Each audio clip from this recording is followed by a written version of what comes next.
첫 번째 트레이너는 답장이 너무 느린 트레이너예요. 다른 말로 얘기해서 피드백이 느린 트레이너라고도 할 수 있겠습니다. 자, 예를 들면 이런 거죠.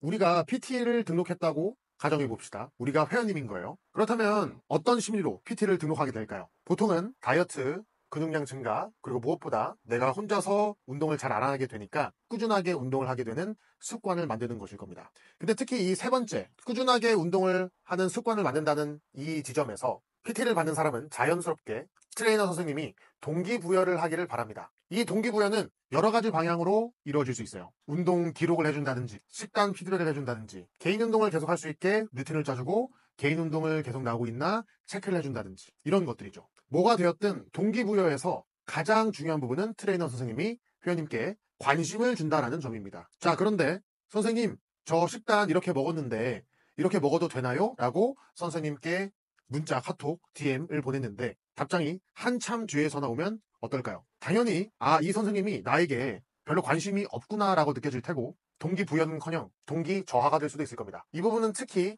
초 트레이너 선생님들이 면접을 볼 때도 상당히 꿀팁이라고 할 수 있겠는데요. 실제로 제가 많은 선생님들의 면접을 보면서 상당히 중요하게 생각하는 부분이 이력서를 받고 처음 연락을 하는 부분에서 얼마나 빠르게 피드백을 주는가 하는 부분입니다. 만약에 이력서를 봤는데 괜찮아서 면접 일정을 잡으려고 연락을 하는데 답장이 하루 뒤에 온다든지 이런 경우가 있다면 저는 추후에 이 선생님께 수업을 들을 회원님께 굉장히 위험한 신호로 인지하고 바로 거릅니다. 그래서 센터 취직을 준비하는 초보 트레이너 선생님이라면 피드백을 빠르게 주는 것만으로도 굉장히 좋은 인상을 줄 수 있고 실제로 이러한 것들이 회원님께 동기부여가 돼서 회원님의 결과가 잘 나오고 재등록도 잘 나오고 PT 매출도 올라가는 좋은 결과를 얻게 되실 겁니다. 자, 두 번째는 잘못된 것만 계속 지적하는 트레이너입니다. 첫 번째와 같은 맥락인데요. 보통 초보 트레이너 선생님들이 자주 하는 실수가 트레이너는 운동을 시키는 사람이라고만 생각한다는 점입니다. 실제로 우리가 PT 회원님이라고 생각을 했을 때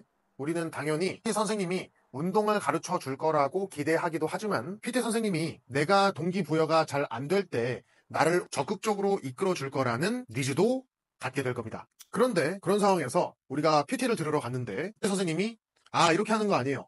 이 정도는 다른 사람들 다 하는 거예요. 이거 이렇게 하는 거 아니라니까요. 이런 얘기를 한다면 어떨까요? 동기부여는커녕 환불을 하고 싶어질 겁니다. 그나마 사실 PT를 듣는 사람들 자체가 뭔가에 투자를 할 줄 아는 깨어있는 사람들이 많기 때문에 교양이 있는 경우가 많아요. 그래서 환불까지는 안 하고 그냥 조용히 재등록을 안 해버립니다. 선의의 거짓말을 하면서요. 예를 들면 이사를 가게 됐어요. 라든지 제가 몸이 안 좋아서 병원 먼저 갔다가 다시 올게요. 라든지 경제 사정이 안 좋아서 돈 좀 모아서 다시 올게요. 라든지 진짜 이런 것들을 믿으셨다면 아직 초보 트레이너에서 벗어나지 못하신 겁니다. 세 번째는 스케줄을 적극적으로 리드하지 않는 트레이너입니다. 역시 동기부여와 연관되어 있습니다. 우리가 PT를 등록했다고 가정했을 때 첫 한 달은 일주일에 3번씩 열심히 수업을 들었어요. 그런데 두 번째 달이 되니 이제 슬슬 열정도 떨어지고 귀찮아요. 하기 싫어졌습니다. 지겨워졌어요. 그래서 선생님께 거짓말을 하면서 수업을 쉬려고 합니다. 예를 들면 이렇게 하는 거죠. 선생님, 저 오늘 야근해요. 오늘 못 갈 것 같아요. 다음 주에 뵐게요. 여기서 초보 트레이너들이 많이 하는 실수가 이 말을 고지고대로 믿고 회원님이 원하는 대로 휘둘려 버린다는 점입니다.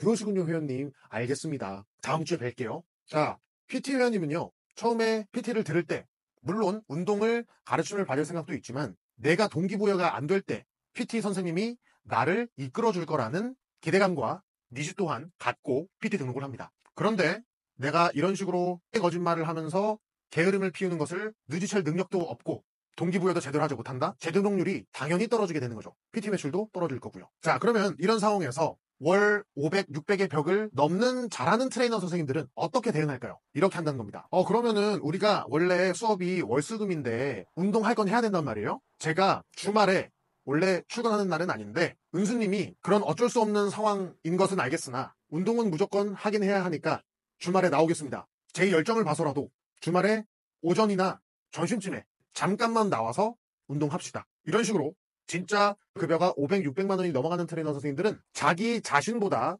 회원님을 더 우선하고요. 게으름을 피우지 않습니다. 솔선수범합니다. 스스로 보여주는 거죠. 어떻게든 같이 교감하고 같이 운동하면서 동기부여를 할 기회를 적극적으로 만들어내려고 합니다. 이런 선생님께 한번 걸리면 무조건 재등록을 할 수밖에 없는 거죠. 왜냐하면 일단 감동을 받으니까요. 선생님 쉬는 시간까지 벌어가면서 나와의 운동 시간을 더 우선시하는구나 느껴지니까요. 그래서 사실 회원님을 한번 받았으면 모든 회원님은 재등록이 최소 한 번씩은 모두 다 나와야 정상입니다. 1인분을 하는 트레이너는 사실 재등록률이 95%가 넘어야 정상인 겁니다.